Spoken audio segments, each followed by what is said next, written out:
David Proulx est avec nous. David, bonjour. Salut Benoît, ça va? Est-ce que... oui, ça va. Oui, ça va. Non, j'ai vraiment des beaux messages vraiment sympathiques. L'astrologie, là, on va... je sais que tu avais prévu des sujets, mais je peux pas passer à côté. Est-ce que l'intelligence artificielle va pouvoir faire quelque chose à propos de l'astrologie comme le bannir ou le faire disparaître? Ben écoute, ça peut prendre les jobs des astrologues. Fait que là, c'est à juger si c'est une bonne chose ou une mauvaise chose. Moi, je pense que ça peut être une bonne chose. Donc, si tu utilises ChatGPT pas mal, ou Grok, ou Gemini, tu peux, ou Anthropic aussi, tu peux leur dire, sachant ce que tu sais sur moi, dis-moi ce que sera mon avenir dans un an. Parce que toutes ces plateformes-là, ils ont un fichier avec tes données personnelles. Donc là, ce qu'ils vont dire, c'est « Ah, Benoît, dans un an, tes codes d'écoute auront monté. » Puis tous les autres trucs. Moi, dans mon cas, ça parle de mes différents projets, de ma famille, toute l'équipe. Puis la beauté, contrairement à un astrologue qui doit détecter sur où elle peut bullshitter sans se faire pogner, ben l'AI, vu qu'il a tes données, ben il est capable de travailler là-dessus puis de donner de quoi de totalement réel. Puis pour faire un autre lien... mais excuse-moi, mais c'est donc basé sur des faits, des données quantifiables. Oui, totalement.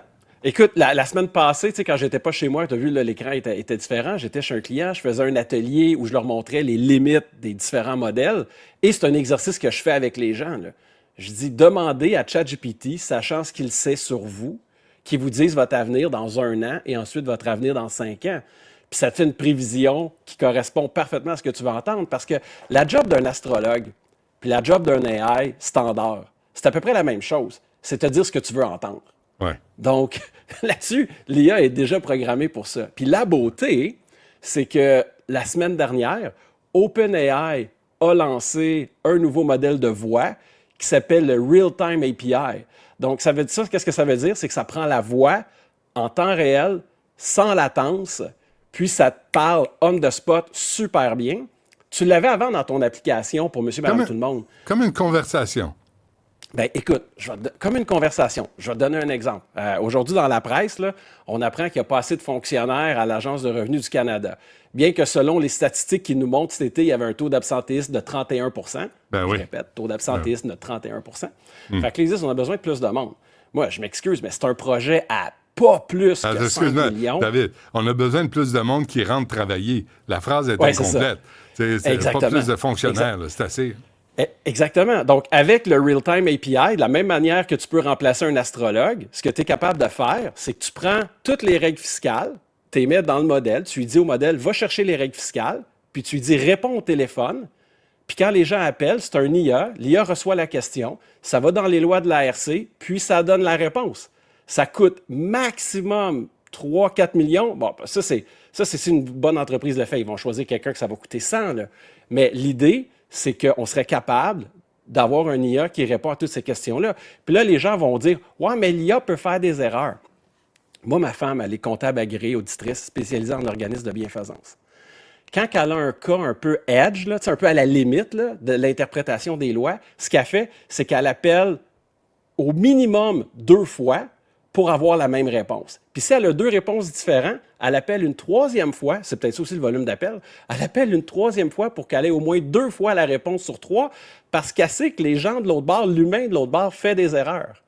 Donc, tu veux, parce que là, il montrait un cas d'une personne qui a appelé 660 quelques fois en une journée pour avoir la ligne. Bien, avec le Real-Time API, c'est réglé en 2 temps, 3 mouvements. Mais je reviens à l'astrologie. Ouais. Il y a un autre métier qui va disparaître grâce à l'IA, c'est les téléphonistes sexuels, là, les lignes opales puis les trucs comme ça. Parce que tu as Grok, donc l'IA de Elon Musk, qui a fait un modèle exprès pour que tu aies une e-girlfriend, donc une copine virtuelle avec laquelle tu peux discuter. Puis plus que tu lui donnes du temps, plus qu'elle accepte de faire des actes explicites. Donc, plus ça devient sexuellement hardcore, on pourrait dire, je ne sais pas comment le dire en français, mais l'idée, c'est que faut que tu entretiennes la relation, puis là, elle va te donner plus de trucs sexuellement olé. Donc, ça veut dire que même le plus vieux métier du monde n'est pas à l'abri de l'intelligence artificielle. Et sécuritaire, et pas de bébite, pas de maladie, pas rien. c'est attrayant là, pour bien des gens. Tu sais, qui Ah veulent, non, non. veulent pas s'embêter avec un puffin ou une puffine. Là, tu te revires vers ça, puis ça peut être le fun pour t'amuser. En 2018, j'assistais à une conférence où on parlait du futur et tu sais, l'idée, c'est vraiment comme on oublie les limites techniques puis on fait juste deviner où on s'en va dans l'avenir. Puis j'avais assisté à un débat d'un éthicien avec une philosophe, je crois. C'était pour ou contre les sex-bots. Donc, l'idée, c'est parce qu'il ne faut pas oublier que là, on va avoir les robots humanoïdes. Puis là, on n'est pas là, mais dans un futur non si lointain. Puis là, la question, c'était quel est l'impact social lorsque des sex-bots, des robots sexuels vont être disponibles sur le marché, puis les gens vont pouvoir l'acheter. Puis qu'est-ce que ça va faire dans les relations sociales qu'on a, les hommes et les femmes. Là. Donc, c'est un bout d'avenir compliqué. Je dis pas que je suis pour ça, là. Je fais juste dire que ça s'en vient. Oui. Mais le fait que l'intelligence artificielle, là, que ce soit les astrologues ou les tireuses de cartes ou tout ce qui est service approximatif là, qui prédit l'avenir tout ça, ça va disparaître avec l'intelligence artificielle. Bien, c'est sûr que l'IA est déjà plus que mature pour tout ce qui est les services approximatifs. Puis on est vraiment, vraiment, vraiment prêt d'avoir un IA qui va même remplacer les services professionnels, les métiers de savoir. L'idée, là, le monde dans lequel on vit, moi je pense qu'on est là présentement, mais la société va être d'accord qu'on est là dans 2 ans, c'est sûr. C'est que si ton IA est capable de passer le test du barreau, pourquoi il n'aurait pas le droit de te conseiller? C'est une vraie question.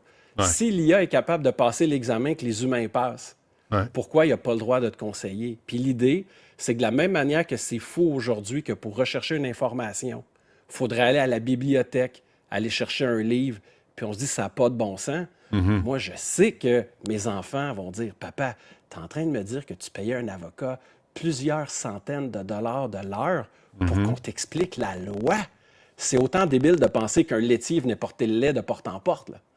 Donc, il faut comprendre que le coût de l'expertise va devenir aussi peu cher que le coût de l'accès à l'information. Et c'est le monde dans lequel on va vivre. Puis en même temps, l'IA va s'être abreuvée de tout le savoir des humains accumulé au fil des années avec des expériences en droit ou... mais là, tout à coup, ça va parasiter tout ce qu'on a accompli en tant qu'humanité. Bien, le verbe, moi, je dis, ça va accélérer tout ce qu'on a accompli et non pas parasiter, parce qu'un parasite, c'est quelque chose qui vit aux dépens de quelque chose d'autre. Bien, c'est un peu ça. Alors que là, ça va vivre à notre service. Parce que est-ce qu'on a des problèmes d'accès à la justice en ce moment? Est-ce qu'il y a des gens qui nous écoutent en ce moment qui ont un problème légal avec quelqu'un, ils se sont fait tricher dans une affaire, puis ils n'ont juste pas les moyens de se représenter? Ouais. Est-ce qu'on a des gens de la DPJ qui perdent leur temps en cours plusieurs jours par semaine à cause de la lenteur de l'accès à la justice? Puis on dit oui, mais cet IA-là va avoir appris de tout ce que les humains ont avoir fait avant. Je m'excuse, mais un avocat qui sort du barreau, là, qu'est-ce qu'on a fait avec? On a pris tout le savoir précédent de son domaine, puis on l'a mis dans son système neuronal d'être humain, puis on lui a demandé de pratiquer le droit. Oui, mais lui, il donne des services, il a un salaire, il a une famille, il fait vivre sa famille avec ce salaire-là, il consomme dans la société. L'IA consomme rien, aide pas les enfants, aide personne. Ça va aider la compagnie au-dessus de nous qui va faire toujours plus d'argent. Et c'est ça qui est dangereux. Ben, moi, je le vois. Moi, je vois le cas d'une mère monoparentale qui aurait un problème quelconque puis qui doit dépenser de l'argent qu'elle n'a pas pour être représentée en cours alors qu'un IA pourrait le faire. Je vois appeler à l'Agence du revenu puis qu'il n'y a personne pour t'offrir le service pour lequel tu payes des impôts. C'est que l'idée, c'est de regarder, est-ce qu'on regarde la méchante compagnie qui fait de l'argent? Parce qu'au Québec, on sait que faire de l'argent, c'est méchant puis c'est pas bon. Non, mais on faire de l'argent... l'accès au service. Mais David, faire de l'argent comme Google en fait, comme le GAFAM qui est en train de faire crever tous les médias traditionnels, oui, on va les regarder, ces crosseurs-là.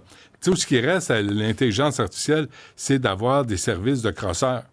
Parce que ça nous rendrait plus humains. Écoute, pour les GAFAM, ça pourrait être une belle occasion dans une autre chronique qu'on en discute, parce qu'il y a des pressions en ce moment de scinder certains certaines unités d'affaires de certains GAFAM pour justement rendre la viabilité aux médias. Puis pas plus tard que la semaine passée, Perplexity, qui est mon AI préféré pour aller rechercher des informations, a lancé un système d'abonnement où, quand tu as des sources de médias, ça va envoyer l'argent aux médias. Donc, ça, c'est beaucoup plus équitable que n'importe quoi que Meta/Facebook a fait depuis sa création. Là. Mais je te rappelle que Mark Carney, le 1er juillet dernier, a aboli la taxe de 3 % qui était prévue aux GAFAM pour investir dans les médias. Surtout investir à Radio-Canada, remarque. Pas tellement ailleurs. Es-tu en train de me dire que Mark Carney ne va pas le livrer sur une promesse qu'il a faite en campagne électorale? Je suis désolé de te décevoir. Toutes mes illusions. Non, je le sais. Je suis désolé. Je te laisse briser en morceaux. Il faut qu'on se laisse. Mais tu as scrappé ma journée. Oui, je le sais. Je suis désolé. Quel mauvais animateur. On se reparle demain, David Proulx. Merci. Salut. Ah non, sèche tes pleurs.